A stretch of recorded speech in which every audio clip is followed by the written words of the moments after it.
দেব, কি কি ব্রেন এখানে ইনক্লুড করতে হবে, কি কি চিন্তা ভাবনা লেস করতে হবে, এটা কিন্তু মাথা না খাটালে আপনি পারবেন না, ওভার থিঙ্কিং করবেন না। ঠিক আছে?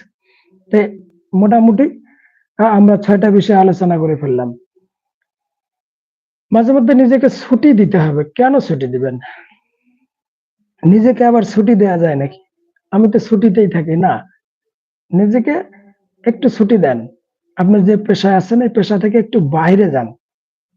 বাইরে গিয়ে ভাবুন, উন্মুক্ত জায়গায় যান, সাগরের পাড়ে যান, খোলামেলা মাঠে যান। দেখবেন ভালো লাগবে। মনটা সতেজ হয়ে যাবে।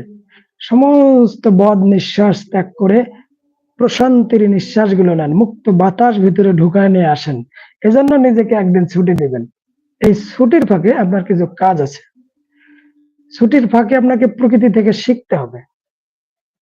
শিক্ষার কিন্তু শেষ নাই। আপনি যেখানে যাবেন সেখানেই কিন্তু ব্যর্থতা, সফলতা দুটো কিন্তু থাকবেই। সত্য মিথ্যা কিন্তু থাকবেই। এরা ২ ভাই। ব্যর্থতা, সফলতা ২ ভাই, সত্য মিথ্যা ২ ভাই। এই চোখ, এই চোখ ভাই, এই চোখ এই চোখকে দেখতে পারে না তবুও তারা একসাথে কাঁদে। অনেকে বলে না? তো এরকম। আর সবশেষে বলব যে ব্যর্থতা জীবনের শেষ কথা নয়। আপনি ব্যর্থ হয়েছেন বলে যে আপনার জীবন শেষ হয়ে গেল তা কিন্তু নয় ভাইয়া। ব্যর্থ হয়েছেন তাতে কি হয়েছে? ব্যর্থতা থেকে ফিরে আসেন। হুম? পারবেন না? ব্যর্থতা থেকে ফিরে আসেন। ব্যর্থতা থেকে শিক্ষা নেন। এই ব্যর্থতা আপনাকে সরি এই ব্যর্থতা আপনাকে অনেক কিছু দিবে। আপনি যদি ব্যর্থতা থেকে যদি সফলতা না নিয়ে আসতে পারেন তাহলে আপনি ব্যর্থই থেকে যাবেন। ব্যর্থতা, সফলতা। এই ব্যর্থতা আছে বলেই কিন্তু সফলতার এত মূল্য। এই ব্যর্থতা আছে বলেই সফলতার এত মূল্য।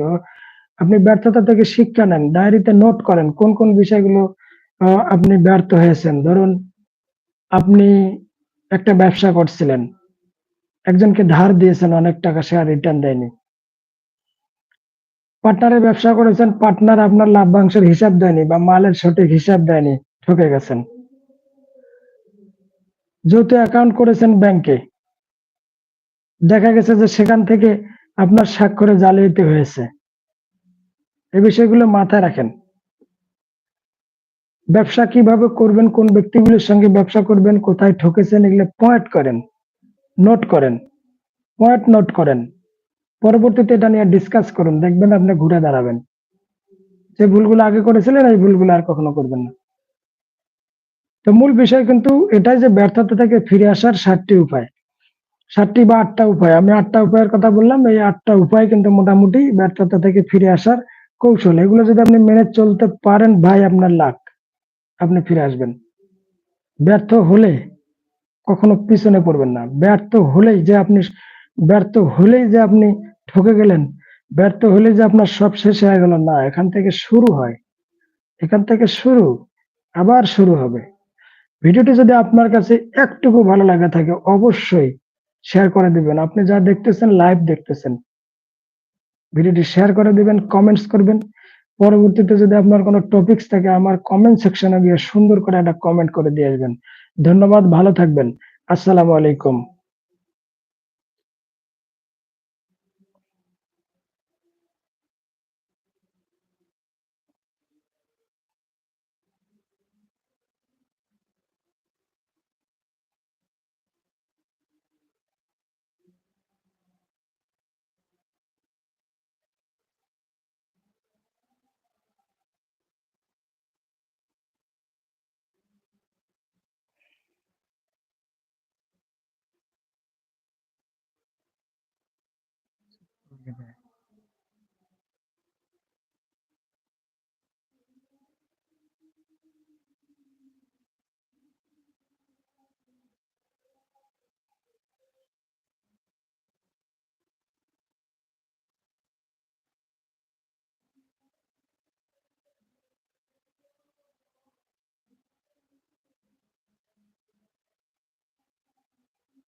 ওইট হুম।